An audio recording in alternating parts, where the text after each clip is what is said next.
Buenos días, buenas tardes, good morning, good evening, and good afternoon, and welcome back to the Making Miami podcast.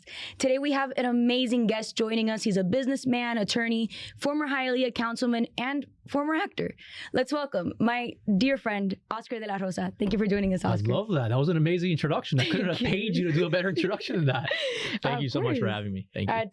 I had to serve you right. Thank you so much. But I'm super happy to have you here, Oscar. And I want to talk a little bit about you and how you got to where you are today. I always say it with my guests, but it's because I bring on great people, right? You guys are so interesting.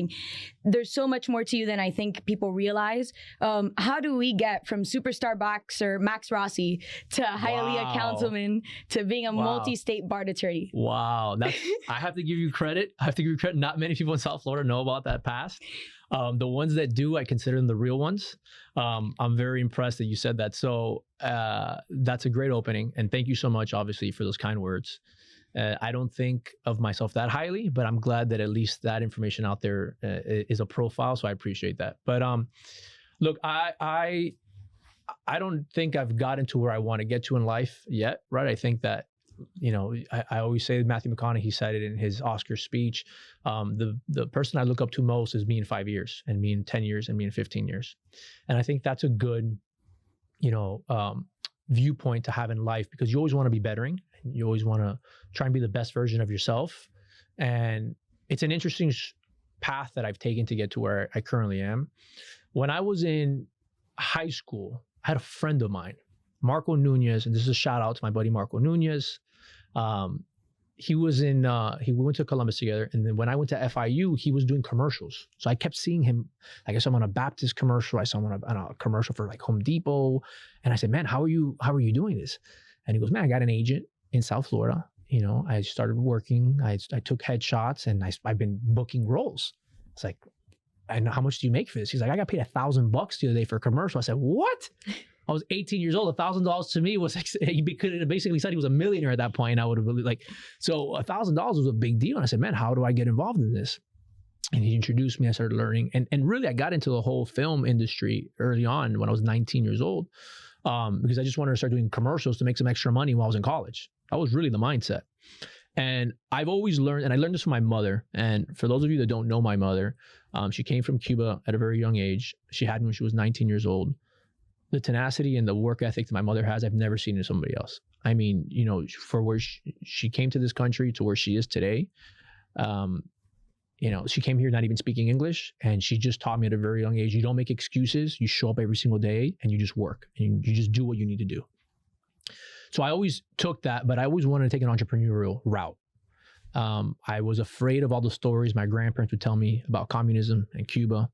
I was afraid, obviously, of growing up in a community where they would constantly remind you that everything was taken away from them. And I said, I want to make sure I create a legacy, and I want to make sure I create a path for myself where nobody can take anything away from me. And that mindset and that mentality is what drove me to get into the film industry, which is the same work ethic. When I was in the industry, I realized it's an industry where everybody tells you, just sit around and wait your turn, right? Go to castings, go to auditions, and maybe we like you, maybe we don't like you. Right? So you would do 100 auditions and hopefully you would get one role, maybe. And there's a lot of rejection. I said, what can I do that's in my control? What can I do to protect, my future in this decision I decided to make? So I ended up writing my own screenplay. A really good friend of mine, Orlando Cecilia, and I partnered, and we produced the movie.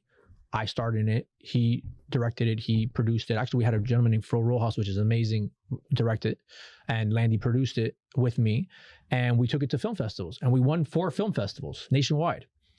Best film, best screenplay. And I said, oh my goodness, if you take something into your own control, you can create your future. You can control your destiny. And that was kind of the mindset that I took. If I'm going to do the film, I want to write it. I want to produce it. I want to be involved in it as much as I possibly can. And in that path, I realized, you need money to make movies, okay?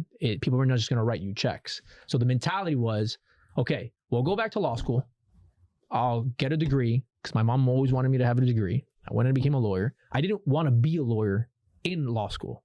So every single day that I was in law school, I kept asking myself, why am I doing this? Why am I in law school? I hate it. And honestly, it was the best decision that I made.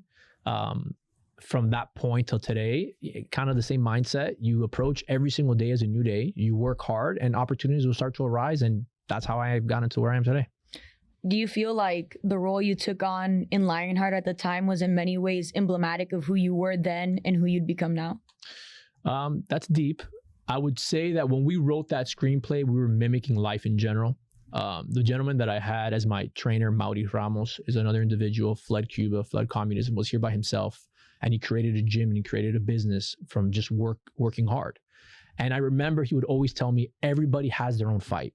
Doesn't matter who you meet in life. Every single individual is going through their own battle. You might not know about that battle. They might not talk about that battle, but every single individual that you meet is going through a fight within themselves at that moment. And it never goes away. And you have to learn how to just deal with those fights.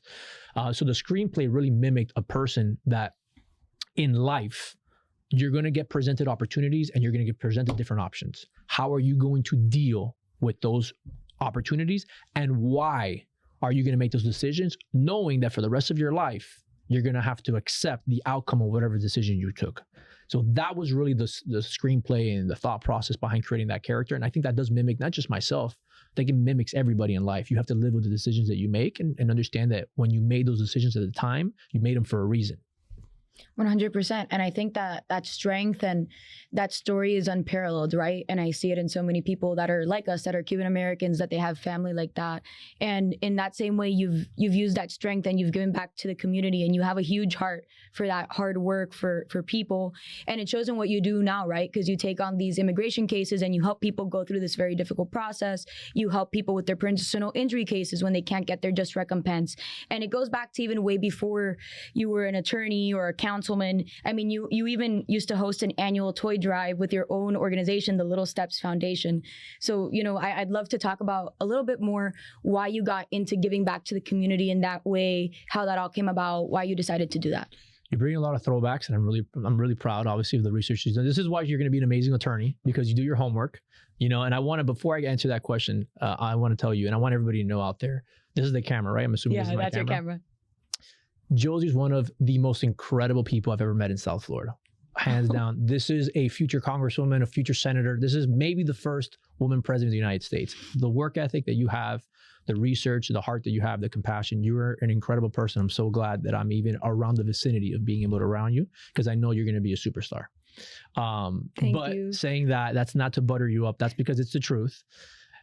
That's a great question again. And look, I don't want to seem that I have it all figured out, because I really don't. I think everything to my upbringing, right? I have an incredible mother. I have an incredible father. I was raised in a house where my father was an elected official for 30 years, almost my entire life. He has been in office for 25, 30 years. And my mother's been also in public service 25, 30 years. And I've seen very successful elected officials around me, right? I've had the benefit of being able to see the careers of a lot of very successful politicians skyrise before me, and I saw what they did and they put in behind the scenes that nobody else saw, what took them to those positions. And there was a lot of commonalities in every single person that I've met. And those commonalities also reflect upon private individuals that I've had the pleasure of knowing. And it's the same thing. It's make sure you make decisions with a good heart, right? Every time you make $1, make sure you understand that there are people that don't know how to do that. So try and give back as much as you can. It could be through knowledge. It could be through money. It could be through donations. But make sure every time that you grow, you try and help someone else grow in any capacity, right? And there's different types of growth. There's spiritual, there's economic. I think that people go through many different types of obstacles. There are people that are very fortunate in business and have a very good business mind. I think those people should be giving back financially to the community. I think they're very good. There's a lot of people that have good hearts and we're blessed with that and just don't have like a bad bone in their body. They don't want to do mal. And I think those are the people that need to give back to the community and help and make sure that they're constantly, you know, helping the poor and helping people that need, because you don't know what people are going through mentally. But the reason why I say that is because I've seen success throughout different types of industries. And the most important thing is making sure that where you live, the people around you, they know that you care. And that's really where it stems from, caring. I would go to these annual toy drives my mom would do at a young age, and I would see how happy a little kid was, a 7-year-old boy would get because you gave them a little fire truck. and they would cry from happiness. And I looked at it, my mom, I said, why is this little boy, I was a young kid too. I was around like 10 or 12 years old. Why is this kid crying for a fire truck? I have a Nintendo 64. I have a GameCube. I have all these different things. If you give me a fire truck, I would have not cared. And my mom would really open my eyes in through that foundation about how many people and how many children are going through such difficult times, that just the smallest little sign of gratitude, the smallest little sign of kindness can go an extremely long way. And I didn't really believe it until I saw lines of kids. We used to do it at Hialeah racetrack. Lines of families waiting just to get one free toy for Christmas because they could not afford to buy a $20 or a $50 toy for Christmas that year for their kids. And that was so eye-opening and heartbreaking for me that I just said, Mom, I want to be involved in this. I want to help every single year as many little kids as I possibly can. We partnered with His House Foundation, which is it's an orphanage and children that were abused and obviously have gone through very, very difficult times. And I said, I don't have a lot of money. There's not much I can do, but luckily we know a couple people in the community. Let's try and put together an event every single year just to give back in any shape or way that we possibly can. So that started there. And then that sense of community, that sense of giving back really, really filled my heart, and I wanted to just keep growing that and scaling that. And I saw public office as a way to continue, helping and growing that cause. Yeah. And first of all, okay, let me thank you for everything that you said. And it's not, to butter each other up or anything, but genuinely, I don't admire a lot of people. And I admire you. That's very kind. And I'm so thankful for you, for the friendship we've developed over the years, for everything, right? Because you helped me move up and you didn't need to help me. I was your employee. You didn't need to do that. You could have just kept me there. And I'm so cognizant of that. And I'm so thankful for everything. And I'm very thankful to have you on because I think that your story and everything that you have to share can inspire others. And it's even emblematic it shows in your response, right? Giving back in that way. And I share the sentiment of if you're in a position to give back, to do good in any way, whether it's an idea, money, your hard work, however it may be, that you should do so and get out into the community that way. And it showed also in your work as a councilman, and you briefly mentioned it there at the end, some of the things you were doing, and that's why you got into that public service life. And I want to pivot a little bit to some of the initiatives that you did as councilman. I mean, one of the biggest things that you did work on while you were on the Hialeah Council was creating a 24/7 entertainment district in the city of Hialeah, which is something that totally leveled up the city, brought a lot of youth to it. I mean, now Hialeah has all types of events. Factory Town is super, super popular. But yet we're still seeing the residents of the city are looking for more. And Hialeah recently just had a major election. So what do you think, as someone who's been both inside the city of Hialeah and out, that Hialeah needs right now in order to take it to the next level? So I grew up in Hialeah, right? I didn't move out of the city until my dad became mayor. The moment my dad became mayor, I moved out of the city and I kind of turned my past, kind of turned that chapter of my life into, okay, well, now this is your responsibility. I never wanted, and a lot of people would tell me, you don't need to resign. He's your stepfather. You don't need to resign. You can still, share the city council with him. I just didn't think that was the right thing to do, truthfully. I wanted him to have the opportunity to lead and to govern, and I thought he did an incredible job. I really do think that he escalated and elevated that city to a level where it hasn't been in a very long time. So I'm very proud of the work that he's done. When I ran for city council, I ran on 3 big important issues, but the main 2 where I grew up in that city and I never had an opportunity to go out anywhere in Hialeah. I used to always have to leave. Actually, I went to Columbus, so all of my friends would never come to Hialeah for any reason. There was no reason for them to go to Hialeah. So if I wanted to hang out with my friends, I would have to drive to the beach or I'd have to drive to downtown, or I'd have to, obviously go to my friend's house here in wherever, in South Miami, Pinecrest, any of these areas to hang out with them. So I was constantly always leaving out of Hialeah. I was never hanging out in Hialeah.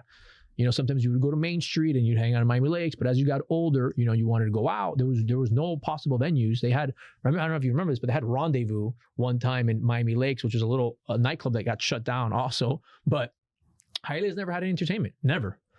And not, at least not for my generation. I know they had Casanovas back in the day, but my generation never had it.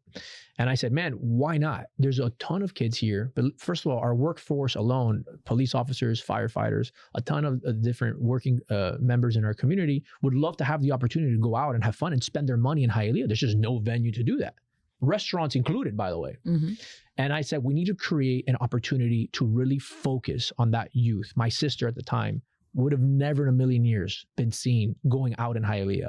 Now her and all her friends, whenever there's a Factory Town event, all of her friends are coming to Hialeah. They're hanging out at her house and my parents' house. They're all getting ready and then going to Factory Town from my parents' house. So it has completely changed. I don't want to take the credit for it. I actually want to give credit to Average Jane and David Sinopoli and Coloma. Those are the three geniuses and inspirations behind Factory Town.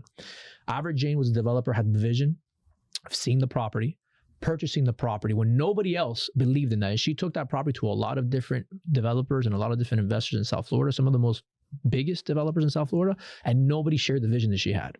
She's the only person, and I applaud her so much. And not only that, I admire her for the courage and for the tenacity and work ethic that she put to creating what it is today. David Sinopoli and Coloma are the geniuses behind the actual creative of the event. That event would not exist if it wasn't for those two people. They're the people that own Space Nightclub and they own 3 Points Music Festival. They saw Factory Town and they were enamored with the possibilities that existed. Factory Town was an old mattress factory. That's what it was. It was an abandoned mattress factory. It was, when I first saw it, I said, are you guys sure you're taking me to the right place? This is supposed to be the future of entertainment. And it's, you know, the first events that occurred, Elon Musk was there.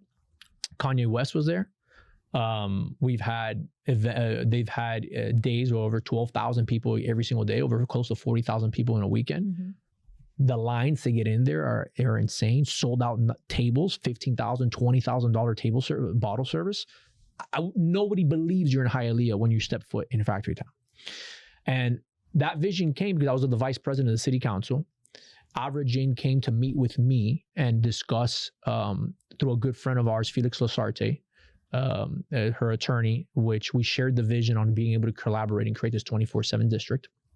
At that time, the mayor, Carlos Hernandez, actually wanted it to be nudity. He wanted to be able to have full nudity district. And that's where, for those of you that know Avra, she kind of said, I think we're gonna go a different way. I don't think that's gonna be the route that we pursue. And I'm so glad that she did, because that has become a world-class event and venue. And I got very lucky that I met my wife because of Factory Town. My wife was the architect that actually designed Factory Town. Yeah. So my wife works with Average Jane, and my wife had put the plans together, and I met with them. And at that time, when I saw the plans, I said, this is incredible, but your architect is beautiful. That was so I was at the same time trying to advance this idea. I said, this might be a 2-for-1 situation. There's a beautiful architect that I get to meet with all the time, and they're bringing a world-class venue here to Hialeah. I will do whatever it takes to make this successful. So I was actually the city councilman that brought forth the ordinance of Factory Town.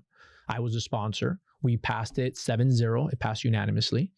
And, you know, it's been a hit and it's been a success since day one. And it's because of the amazing people. That goes to show you how important collaborations are. We had somebody in the city. I had myself, obviously the vice president of city council, that was bringing forth this ordinance. I was able to get the right support on the city council, and I had support of the mayor to make sure we had this approval. You had a developer that was willing to put the financial capital at risk and have the vision for what this could be. And obviously the design team, my wife included. And then you had the geniuses behind the creatives and the event, which is Coloma and David Sinopoli, geniuses in this space. So if it wasn't for those three components, Factory Town would not exist. But you needed successful, and you had the right leadership in the city.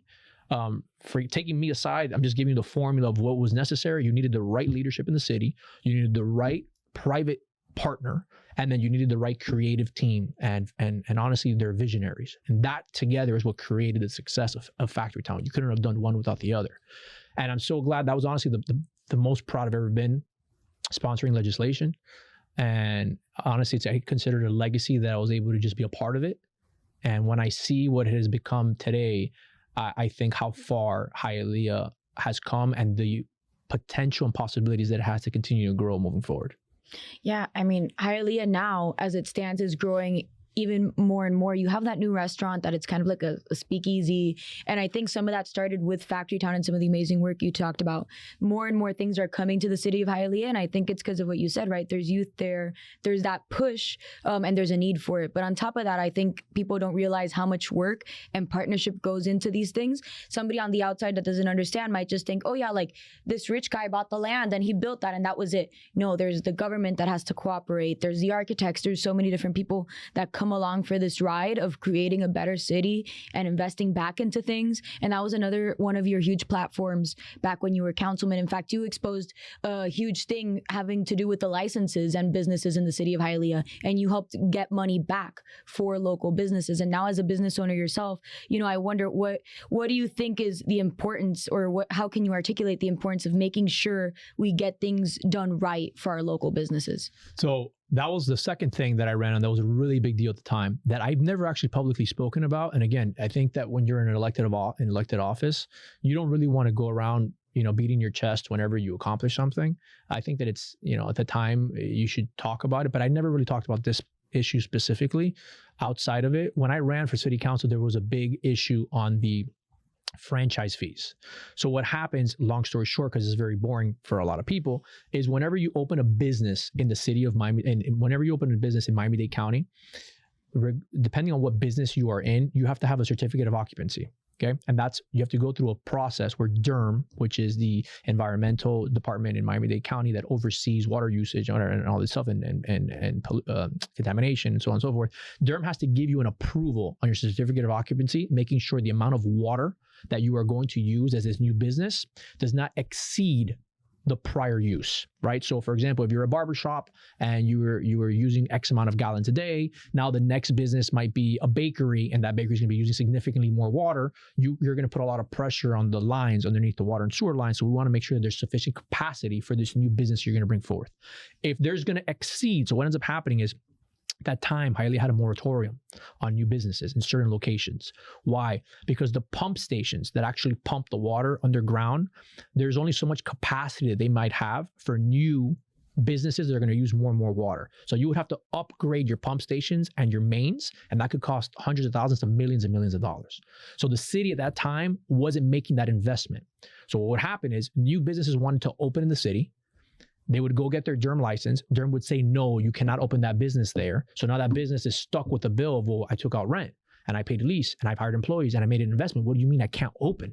And DERM would say, I'm sorry, unless you make these improvements in this area where you're in, there's a moratorium for new businesses, you cannot open your business. So imagine how frustrated a lot of these business owners were when they would make hundreds of thousands of dollars of investments, plans, architects, design, build outs, and the county is telling them you cannot open. So the mayor at the time said, okay, what we're going to do is we're going to issue a temporary license. That temporary license is going to allow for you, business owner, to operate within my city, okay, until you get the final approval from DERM. Great idea. Good idea. It was good motive. The problem is that motive took a wrong turn. And I'm not blaming him. I'm not blaming the administration. I'm just simply saying for whatever reason, that idea took a wrong turn. And what happened was, a lot of people were being charged quarterly for these fees. So an annual fee to DERM could have been $100, $200, a couple $100. This franchise fee was charging 4 times that every quarter. So there were businesses that were paying $2,000 a quarter just to stay open. And then as we started to investigate this, this is what really started to bother me, was you had businesses that said they were paying cash. So there was a lot of cash payments being made, number one. And then number two, there was a lot of businesses that were opening that weren't supposed to be opening, right? Because the county was prohibiting them because of the moratorium. So when I saw this, I said, wait a minute. We've taken in how much money from this franchise program? Over $300,000 to $400,000 we've taken into the city. We didn't have some we didn't have receipts for, which means there was business owners that came in and paid, right? And left and didn't even have a receipt from the city that they made these payments. So I said, no. We need to give the money back to all these residents. And what? Are you crazy? We're not going to give the money back to us. I said, listen to me. We had a decree, we had a consent decree at that time, which was City of Hialeah had an agreement with Miami-Dade County, which Miami-Dade County had an agreement with EPA, which was federal. And basically the EPA allows Miami-Dade County to oversee and the water and sewer lines and obviously everything that's going on in Hialeah, this decree for new business. So us giving these temporary licenses was circumventing this agreement. that we have with Miami-Dade County. Basically, we went off rogue and we were doing something without their supervision. Said, do you understand that if something happens, we are liable, we can get sued, the city can get sued for what we're doing because we're circumventing the law, and a contract that we have was actually a violation of a contract. We got to end this program right now and we need to give all the money back.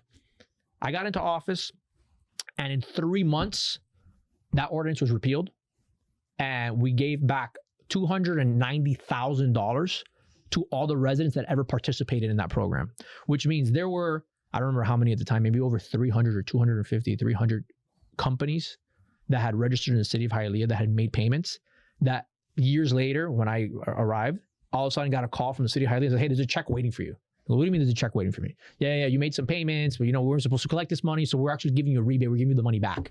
So there was tons of businesses that were getting checks from the city of Hialeah for thousands of dollars for payments that they made that they weren't supposed to have been making. So I felt really, really proud of that accomplishment. And luckily we were able to get rid of that program. The city of Hialeah doesn't do that anymore. And here we are today. Yeah. No, and talk about public service, right? I mean, that was something that lost the city money. They could have kept it. They could have kept it going. They could have kept it hush-hush. Maybe the county would have never found out. Maybe they would have, and it would have become huge litigation, but you stood up for those residents and those business owners. And I think that's a really wonderful thing. And for everybody out there that doesn't deal with business or doesn't manage their own business, Durham is the type of thing that could hold up your business for a year or 2 years. And anyone that's ever even tried to rent out a space and run a simple little business has to deal with Durham and all these licenses. So this is the type of thing that's so crucial to our local economy, because this is the sort of thing that could kill a mom and pop. So no, I mean, and it does. It's not that it could. I see it all the time. It kills 100% regularly all the time. In fact, in some of our own tenants, in my experience, right, we had a tenant that couldn't open up for a year, waiting for those licenses from the city and the county. They were in the city of Miami, granted, but still those types of things are end all be all. And now I want to pivot a little bit to the law firm, your legal practice. You guys have several practice areas, but your your bread and butter for the most part are mass torts, personal injury, data privacy, and now immigration. You guys have offices here in Miami and in DC. Why did you guys decide to expand into DC, and why specialize in these areas of law? So I started my practice when I was a city council member, and it was just me, right? It was just one employee, Oscar De La Rosa.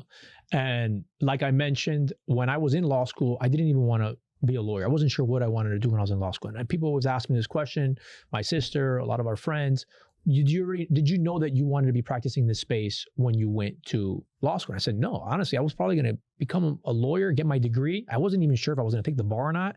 And then I was going to be involved in real estate. That's what I really wanted to do. That's what when I was young, I was in my early 20s, I would buy properties, I would fix them up and I would sell them. That's kind of how I was being able to move around in South Florida. And that's actually how I started building a relationship with Francis Suarez. Francis Suarez would do a lot of my title work. His company would do, like, when I would buy these properties, I would fix them up and I would take them to him and he would do the title work. His company would do the title work for me. And I started, and he helped open a lot of doors for me as well. He's been like a big brother to me since I started in politics. And when I go to law school, I get involved in the city council. I realize that it's very difficult for an elected official as a lawyer to get hired in a big firm in South Florida. A lot of firms don't want to hire elected officials because there's a lot of conflicts that come with that.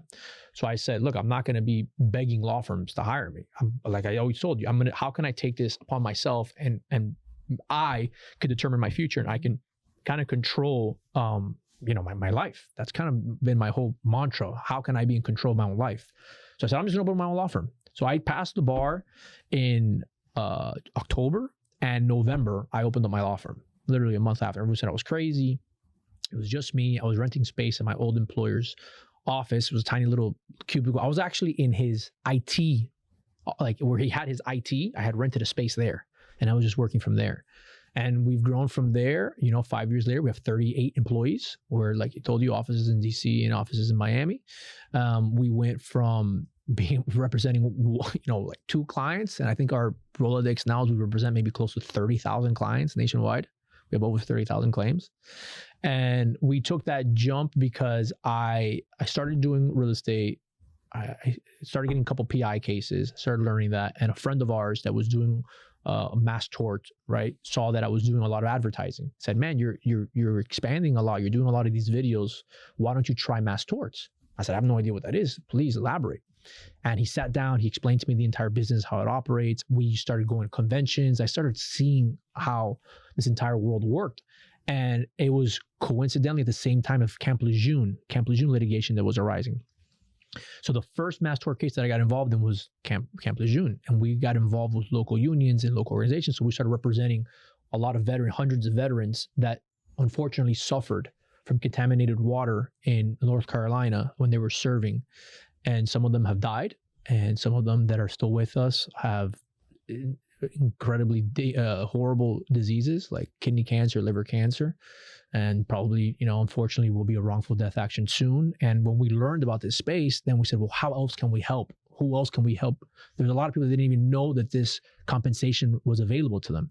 We got involved in the talcum powder lawsuit. We represent over 300 women that have unfortunately been victims of ovarian cancer due to the use of talcum powder.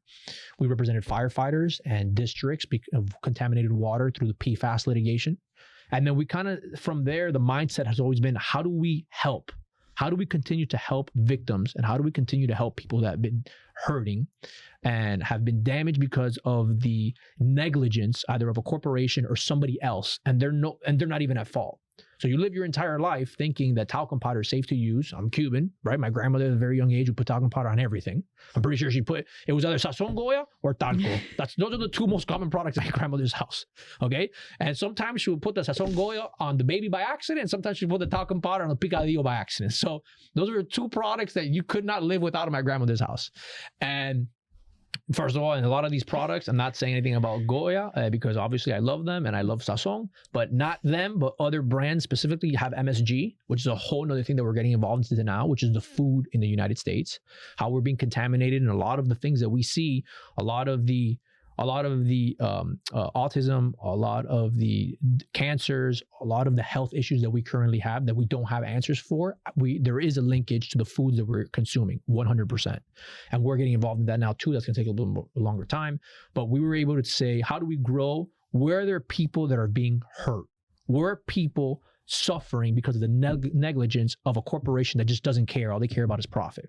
And that's kind of been the mission statement to find where we continue to go and grow. So the data breach was the same thing. We said if people are being taken advantage of, there's not sufficient data laws that protect your privacy. Consumer products, talcum powder, environmental issues, Camp Lejeune. So the mantra has always been, where can we inject our work ethic, knowledge, and team into getting a recovery for individuals that have been victims? That's kind of always been the mission statement. Yeah, and I think that's a wonderful line to live by as an attorney, especially the work. I mean, I was there for some of the Camp Lejeune and talcum powder work, and the things that you were doing at the firm is the type of thing that could change somebody's life, right? These are people that have suffered terrible diseases, cancers, lymphomas, so many different things, especially the Camp Lejeunes. Our vets, I mean, I can't tell you the things that you and I heard with some of them and what was going on at some of the VA hospitals and just getting documents back, right? And so giving back into the community in that way is incredible. Before we go any further, I do want to say nothing is legal advice. Please consult an attorney. Call the firm. Call Oscar. But nothing that we say on the podcast is legal advice. If you have a situation, please reach out to an attorney and have them tailor advice specifically to you. But having said that, the law has been undergoing some really major changes lately, especially with respect to immigration. What are some of the biggest things that people who have visas, people who have pending residency or citizenship cases, what are some of the biggest things they should be aware of now? Yeah, so then, we continued the growth of the firm as you're going to learn this very soon, because you're going to be a very successful attorney. You're going to have your own practice. You're going to have tons of employees. You're going to be in every single state. You're going to be massive. So Morgan & Morgan needs to be careful, because this will probably be the largest law firm in the country. I say that because as you continue to grow the practice, you start to look for areas of opportunity and where could you make a difference, truthfully. That's really the vision, is where can you make a difference? And when I was in city council and I had the benefit of having, like I mentioned, an incredible mother that has worked in the federal government for a very long time, I would constantly get cases brought to me, immigration related. And I would always push them aside, or I would connect them and say, listen, this is the person to speak with. And I kind of would just hand them off. And it wasn't until last year, before the election, that I realized, wow, this is going to be a really big problem.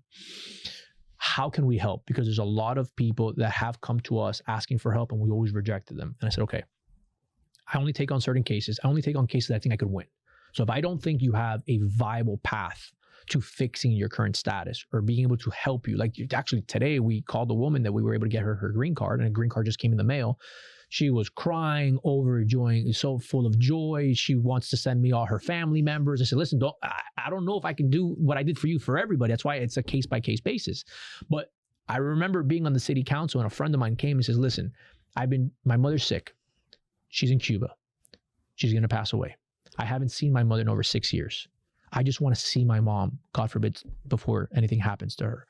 I've submitted 3 different requests, and I can't get her to come to the United States just for a couple months. I just want her to be able to be here, see if maybe we can get some treatment for her.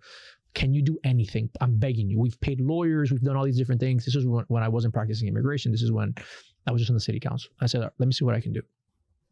I spoke to the right people, and through Senator Rubio's office, which I'm incredibly grateful for, we were able to bring this gentleman's mom from Cuba to the United States for a year.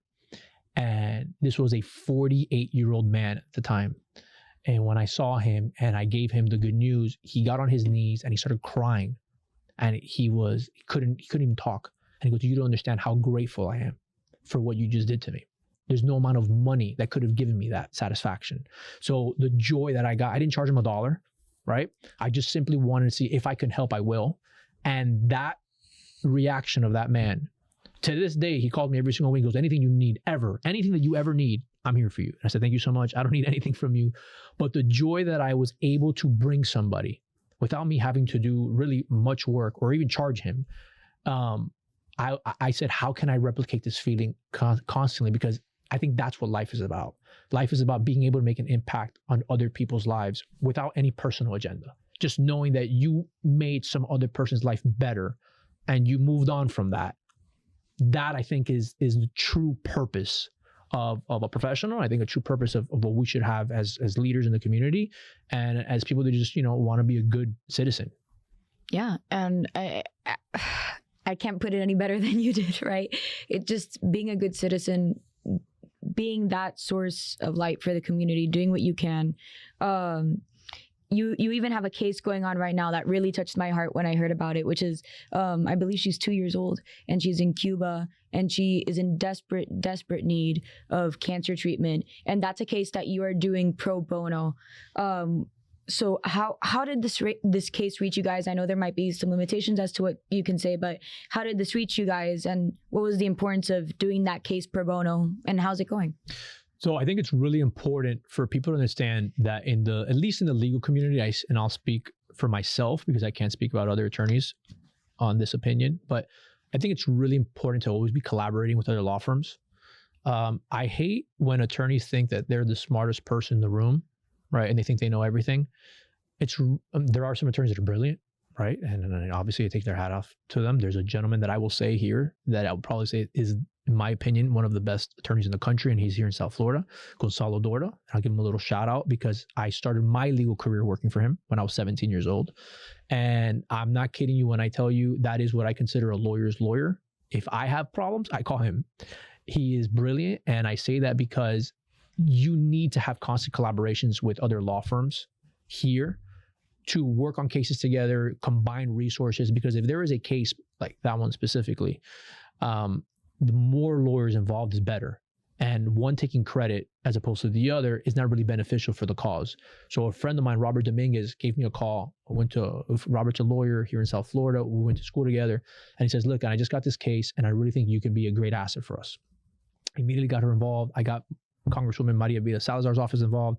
I got Diaz Balart's office involved, doing everything we possibly can. It's a 2-year-old girl that has, unfortunately, horrific cancer. She wasn't able to get the right treatment in Cuba. Actually, when they operated her in Cuba, they weren't able to give her any pain medication after she left the hospital because there wasn't even Tylenol to give the little girl.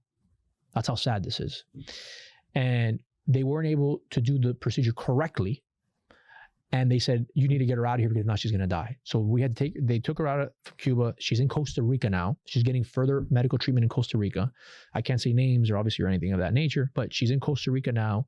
And we're trying to get her now to the United States, to Miami. We have a lot of support here in the community. Hospitals that are willing to help treat her. So now we're working on getting her a specific visa so she can come get the treatment that she needs here in Miami. And obviously, we're working with all the great leaders. We're doing everything we possibly can. We did file, and we're in this process. I can't talk too much about where we are, but we are working very hard on bringing her, and I think we're going to be able to come through, and she deserves it. And that's a case where I'm glad that I'm able to collaborate with other people to help something like that occur. Yeah, that's an incredible case to me. I think that shows the almost altruism that can be present in the law and what's going on, because this is a case that you're taking on with zero interest. It's a complicated matter. It's a life and death situation. You don't need to have that on your back, and yet you do. And I think another thing people don't realize, right? Like you're working with all these congressional offices and all these different things. Those are resources that are available to you. Secretary Rubio, when he was senator here, did fantastic work. And all of those things just go to show that it's not, he's not a lawyer, he's a liar. No, they're good people. There's great people in the legal profession. And you even once, you're quoted as saying on your own website, right? At De La Rosa Law, our forward-thinking approach drives us to push boundaries, challenge conventional norms, and pioneer innovative solutions tailored to your unique needs. So how do you guys continue to bring forward-thinking approaches every day to your cases, even in areas that might seem somewhat rote, like personal injury? Yeah, that's a great question. Look, sometimes there are similar injuries that you can follow a certain playbook, right? And you see that all the time. Law firms make a business out of that, just kind of repetition, plug and play. But in different areas, at least the ones that I'm involved in, they do get complicated, and you need a tailored approach to being able to achieve the goal, whether it's a visa, whether it's compensation from a mass tort case, whether it's a data breach violation, whether it's a car accident, whatever the issue is, you have to make sure you sit down and say, okay, what angle can we bring separately from the existing already current playbook that we have? So I'll give you an example, and I think I can talk about this because we settled with this case already, so I think I can talk about it. But there was a data breach case that we had. I don't want to talk too much about legal strategies and stuff like that because there's a lot of ongoing cases, but there's a specific case that we just settled. I can say this is not a big deal. So we sued this company called Poker Go, right? And one of the strategies was to have, to put some pressure on them, was to have poker players kind of wearing the shirts or kind of having there was a data breach to bring exposure. So sometimes what you want to be able to do is when you're suing or when you are representing a client, you want to bring as much outside the legal profession, any type of resource that you might have that might be able to help your client. So what we were able to do is a media strategy, that media strategy was able to compel this defendant to come to the table and do a settlement negotiation to avoid any further exposure that they already had. So my point being is, how do you continue to drive creatives and different solutions? Is you got to think outside the box. Sometimes that might be thinking outside of just black letter law. Can you get the media involved? What can you do to help drive a narrative that's beneficial to your client? Obviously within the legal realm, everything completely always legal, everything always copacetic. But put pressure and think outside the typical, how every other lawyer would look at a case. And I think that's it. I think we're living in a digital age. I think that social media is the most powerful tool we'll ever have in our lifetime. And when you couple that with AI and you couple that with other types of resources you have at your availability, AI can help you with your discovery. AI can help you discover, you could be, for example, living in an area where you say, hey, look, an example, in Georgia, there's a lot of people that are getting kidney disease or kidney cancer. Why is that within a zip code, all these people are suffering from that? And there's no reason, there's no correlation. No one can make that correlation. But with the right science and with the right AI, you can actually say, well, wait a minute, there's a water treatment plant, or there's a sewage facility, there's a company that's dumping into the water, and that's what's causing all these cancers. That's thinking outside the box. How do you implement just outside legal strategy, other avenues and other resources that can help strengthen your case? Yeah, 100%. And I think part of that is what you talked about, right? Embracing these new technologies, AI. I mean, even it's to the point where AI has such a foothold in what we're doing nowadays that even databases like Lexis and Westlaw, which for those who don't know, Lexis and Westlaw, you as an attorney, even as a law student, you use it to find cases, do research, and they have AI built into it now. And that's what we're getting at. You need to embrace that sort of thing to be creative and be able to stand by your clients so diligently. And keeping that in mind, talking about the future and all this technology that you're embracing, our last question today, what is your vision for the future of De La Rosa Law, and how do you plan to continue revolutionizing the practice and service of law? I think that AI is going to play a massive role, not just in the legal field, but in most professional fields. I do believe that there's going to be nonstop opportunities for people to have compensation available for damages that they didn't even know existed. So a lot of people might say, hey, I've always had this skin rash. I've always had acne. I've always had this problem with a heart murmur. I've always had these problems with my liver.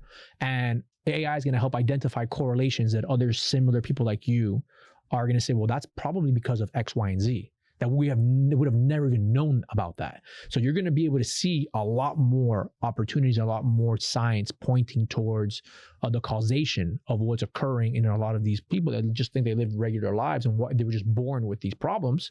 And there's actually a correlation of something that was going on because of a negligent actor. I think you're going to see a massive growth in that, number one. I think number two, I think you're going to have individuals being able to do a lot of some of the work themselves. I think people are getting much more intelligent. I think the resources allow somebody to say, well, why am I going to hire an attorney to review this contract when I have AI that can probably review this contract? Now, I can't give legal advice. I understand that, but I think you're going to start seeing a lot of that occurring. For me specifically, look, I love right now, I don't know what happens in the future, but I like helping. I like giving back, whether it's getting somebody their visa, whether it's giving somebody a check for the damages that they're owed. Helping somebody's life in any capacity is very fulfilling for me personally.